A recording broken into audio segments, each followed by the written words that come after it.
இது சென்னையிலிருந்து 300 கிலோமீட்டர் தொலைவில் மையம் கொண்டுள்ள பெஞ்சல் புயல் மணிக்கு 13 கிலோமீட்டர் வேகத்தில் தற்போது வேகம் எடுத்து கொண்டிருக்கிறது. மணிக்கு 11 கிலோமீட்டர் வேகத்தில் இந்த புயல் மாமல்லபுரம் மற்றும் காரைக்கால் இடையே நகர்ந்து வருவதால் நாளை பிற்பகலிலேயே இதே வேகத்தில் நகர்ந்தால் கரையை கடப்பதற்கான வாய்ப்பு இருப்பதாக கூறப்படுகிறது. நாகையிலிருந்து 260 கிலோமீட்டர், சென்னையிலிருந்து 300 கிலோமீட்டர் தொலைவில் மையம் கொண்டுள்ள பெஞ்சல் புயல் மணிக்கு 13 கிலோமீட்டர் வேகத்தில் தற்போது மிக வேகமாக கரையை நோக்கி நகர்ந்து வருகிறது. புயலாகவே அது கரையை கடக்கும் என்று வானிலை கணிப்பாளர்கள் கூறியிருக்கிறார்கள்.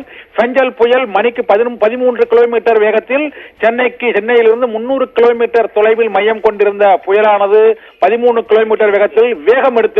இப்போது இந்த புயல் வேகமாக நகர்ந்து வருவது 7 கிலோமீட்டர் 10 கிலோமீட்டர் என்ற அளவில் இருந்து இப்போது 13 கிலோமீட்டராக அதிகரித்திருக்கிறது.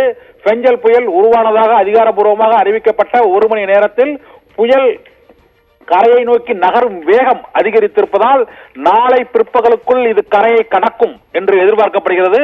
மாமல்லபுரம் காரைக்கால் இடையே புதுவை அருகே கரையை கடக்கும் என்பதில் வானிலை ஆய்வாளர்கள் அனைவரும் ஒருமித்த கருத்தை கொண்டுள்ளனர்.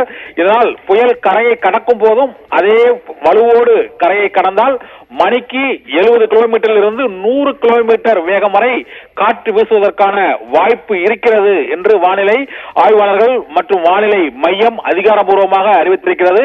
இதனால் இந்த வட மாவட்டங்களான புதுவை, காரைக்கால், நாகை மற்றும் சென்னை, காஞ்சிபுரம், திருவள்ளூர், செங்கல்பட்டு ஆகிய மாவட்டங்களில் காற்றுடன் கனமழை இருக்கும் என்று அறிவிக்கப்பட்டிருக்கிறது. அதி கனமழைக்கான வாய்ப்பு நாளை இரவு வரை இருக்கக்கூடும் என்பதால் பொதுமக்கள் எச்சரிக்கையாக இருக்குமாறு மாவட்ட நிர்வாகங்களின் சார்பாக வேண்டுகோள் விடுக்கப்பட்டிருக்கிறது. ஆரஞ்சு அலர்ட், ரெட் அலர்ட் மாறி மாறி விடுக்கப்பட்ட போதிலும் நாளை வரை ஆரஞ்சு அலர்ட் சென்னை, திருவள்ளூர், காஞ்சிபுரம், செங்கல்பட்டு மற்றும் விழுப்புரம், திருவண்ணாமலை, நாகை மற்றும் புதுச்சேரி ஆகிய பகுதிகளுக்கு விடுக்கப்பட்டிருக்கிறது. இதனால் 20 சென்டிமீட்டர் வரை மழை பெய்வதற்கான வாய்ப்பு இருக்கிறது. ஓரிரு இடங்களில் 20 சென்டிமீட்டரை தாண்டியும் கனமழை பொழிவதற்கான வாய்ப்பு இருக்கிறது.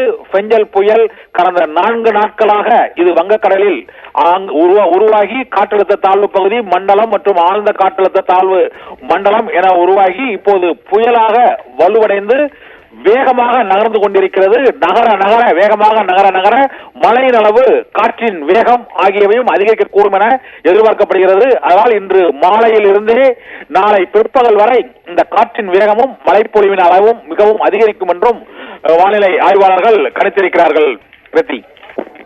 விவரங்களுக்கு நன்றி கண்ணன். பெஞ்சல் புயல் மணிக்கு 13 கிலோமீட்டர் வேகத்தில் நகர்ந்து வருவதாக அண்மை தகவல் வெளியாகியிருக்கின்றது. அண்மை செய்தியாக பார்த்தோம். விவரங்களை தலைமை செய்தி ஆசிரியர் கண்ணன் வழங்கியதை கேட்டோம்.